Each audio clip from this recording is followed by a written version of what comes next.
Baik, Assalamualaikum warahmatullahi wabarakatuh. Shalom, Om Swastiastu, Namo Buddhaya, salam kebajikan, dan salam Pancasila. Selamat pagi, Bapak Ibu dosen sekalian yang saya hormati. Perkenalkan, nama saya Clara Ratu Kandela dengan NPM 60222-125. Pada kesempatan kali ini, izinkan saya untuk memaparkan terkait dengan proposal skripsi saya yang berjudul Peran Civic Engagement terhadap Political Stress. Latar belakang dari pengambilan topik ini adalah didasari dengan saya melihat adanya tren penurunan kualitas demokrasi yang saya ambil dari StatRanker pada tahun 2025, di mana skor rata-rata dunia mengalami penurunan pada angka 5,17. Nah, di Indonesia sendiri kini berada di peringkat ke-59 dengan skor rata-rata 6,44. Nah, skor 6,44 ini sudah masuk kategori flawed democracy atau demokrasi yang mengalami kecacatan. Nah, kemudian dari penurunan kualitas ini, saya berpikir bahwa pasti akan berdampak pada kondisi psikologis individu secara spesifik ke stres, yaitu pada bagian politik atau political stress. Yang di sini didefinisikan oleh Smith pada tahun 2019, yaitu tekanan psikologis yang muncul akibat paparan terus-menerus terhadap dinamika politik yang konfliktual dan mengecewakan. Jadi, dari penurunan kualitas demokrasi ini, kondisi politik negara, terkhusus Indonesia, memang mengalami penurunan juga, dan itu juga konfliktual dan pasti mengecewakan untuk warga negara ataupun masyarakatnya itu sendiri. Nah, di sini Smith juga melakukan penelitian di mana 40 responden mengalami tekanan stres akibat politik yang kemudian berdampak langsung pada gangguan tidur hingga munculnya gejala depresi. Dalam konteks Indonesia sendiri juga telah dilakukan survei yang dilakukan oleh Harbowo pada tahun 2025, di mana hasilnya adalah terjadi 48% kemuakan dan juga 60% kekecewaan, terkhusus pada anak muda terhadap perilaku kontroversial pejabat publik secara spesifik dalam ruang digital Indonesia.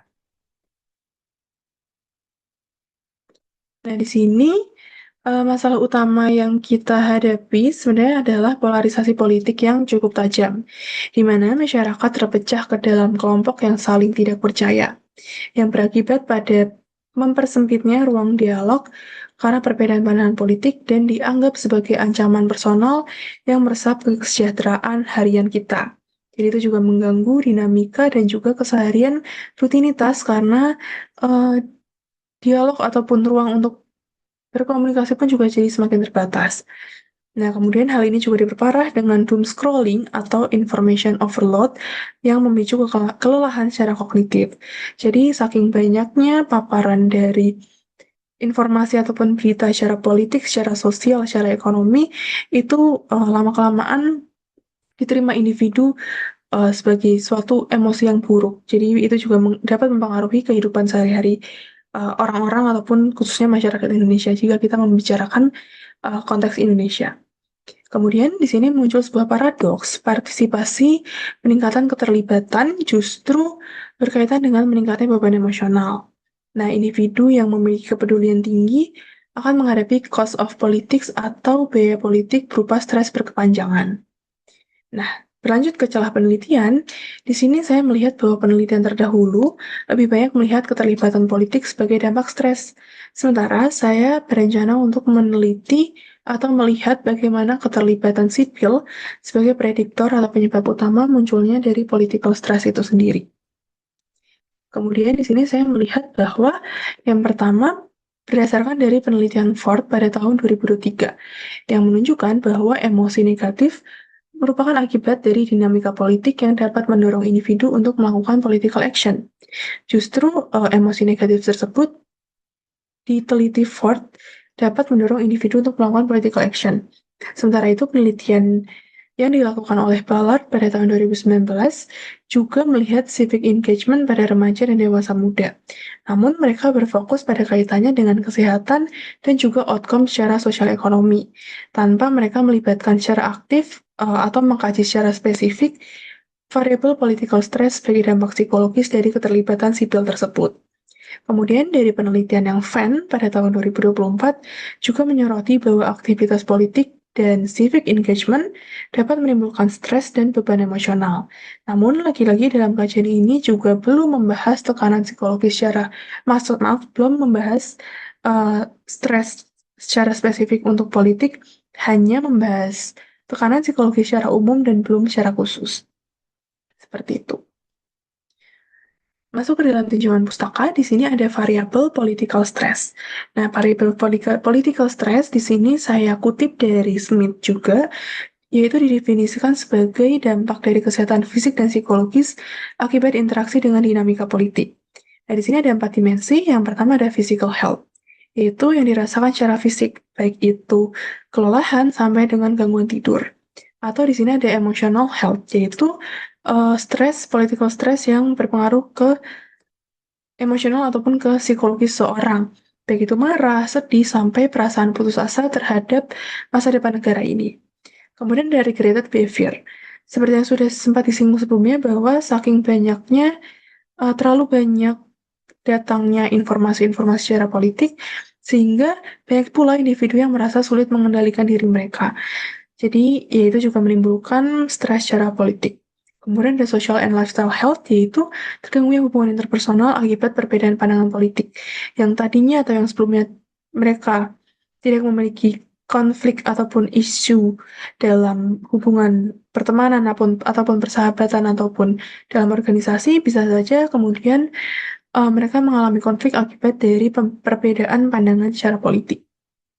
Berlanjut ke variabel civic engagement, ini diartikan sebagai partisipasi warga dengan tujuan untuk mensejahterakan komunitas ataupun lingkungan sekitar mereka demi membentuk masa depan komunitas yang baik. Ini adalah definisi oleh Adler dan Gogin.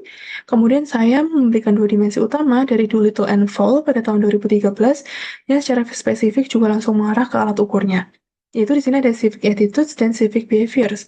Untuk civic attitude sendiri adalah merupakan bentuk dari hal yang terjadi secara internal ataupun dari dalam pribadi individu masing-masing, seperti keyakinan dan perasaan mengenai tanggung jawab di masyarakat serta persepsi bagaimana kemampuan diri mereka untuk memberikan suatu perubahan. Kemudian untuk civic behaviors adalah kebalikan dari attitudes, di mana ini adalah bentuk dari eksternal atau perilaku secara nyata. Baik itu untuk mengambil tindakan, misalkan menjadi sukarelawan, ataupun untuk melakukan donasi, ataupun untuk bekerja bakti dalam suatu acara, dalam suatu forum, dan lain sebagainya. Sementara untuk civic attitudes, lebih bagaimana mereka mempersepsikan kemampuan diri mereka sendiri. Berlanjut ke hubungan antar variabel dan hipotesis. Di sini muncul sebuah paradoks partisipasi, yaitu meningkatkan keterlibatan justru berkaitan dengan meningkatnya beban emosional. Nah, di sini seperti yang sudah saya sebutkan sebelumnya juga, bahwa individu dengan kepedulian tinggi akan justru menghadapi cost of politics atau biaya politik berupa stres berkepanjangan. Nah, maka dari itu, di sini saya memiliki 2 hipotesis. Yang pertama, H0 adalah tidak terdapat pengaruh yang signifikan dari civic engagement terhadap political stress. Yang kemudian H1, yaitu terdapat pengaruh positif yang signifikan dari civic engagement terhadap political stress. Atau yang dapat diartikan juga, semakin aktif seseorang terlibat, maka semakin besar pula resiko politik yang mereka dapat rasakan. Nah, di sini juga ada kerangka pemikiran, yaitu civic engagement mempengaruhi political stress. Baik, masuk ke metode penelitian dan instrumen. Di sini penelitiannya akan dilakukan secara kuantitatif dengan pendekatan korelasional. Subjeknya adalah dewasa muda, emerging adulthood, yang mereka sedang dalam masa pencarian jati diri dan mengeksplorasi. Kemudian dalam konteks Indonesia juga, individu dengan usia 18 tahun sudah memiliki hak sebagai warga negara untuk memilih dan memiliki kartu tanda penduduk, sehingga mereka diharapkan memang sudah memiliki pengalaman dalam penerimaan pengkonsumsian berita-berita terkait dengan isu sosial politik. Kemudian sampel minimalnya di sini saya memberikan 55 responden sesuai dengan analisis dari G-Power. Akan tetapi saya menargetkan 70-80 responden untuk menjaga kualitas dari data itu sendiri. Nah, di sini saya instrumennya menggunakan Civic Engagement Scale atau CES dengan 14 item dan Cost of Politics B3. yaitu 32 item. Berlanjut ke teknik analisis data, untuk menjamin akurasi, sebelumnya, eh, untuk adaptasi dari instrumen ini, saya masih melakukan translasi secara mandiri, yang kemudian rencananya akan saya eh, libatkan expert judgment untuk meninjau secara ulang, juga akan dilakukan pilot study agar instrumen ini benar-benar layak untuk disebarluaskan dan sesuai dengan penelitian yang saya akan rencanakan lakukan. Kemudian masuk ke dalam teknik analisis data.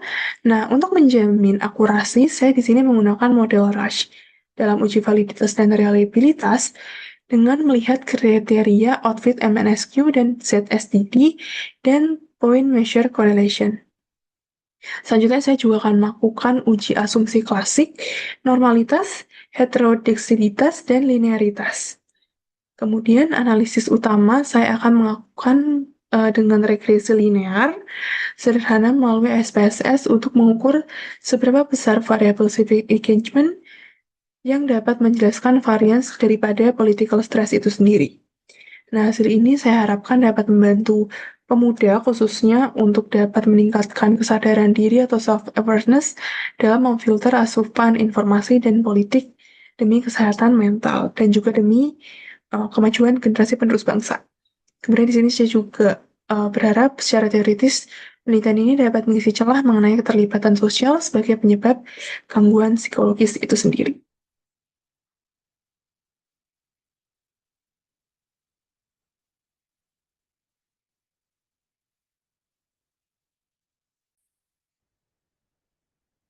Berikut adalah daftar pustaka atau literatur-literatur yang saya gunakan.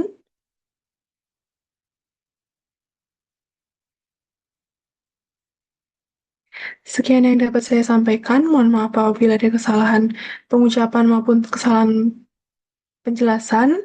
Saya sangat terbuka jika Bapak dan Ibu dosen sekalian ingin memberikan masukan, saran, maupun kritik. Sekian yang dapat saya sampaikan. Wassalamualaikum warahmatullahi wabarakatuh. Terima kasih.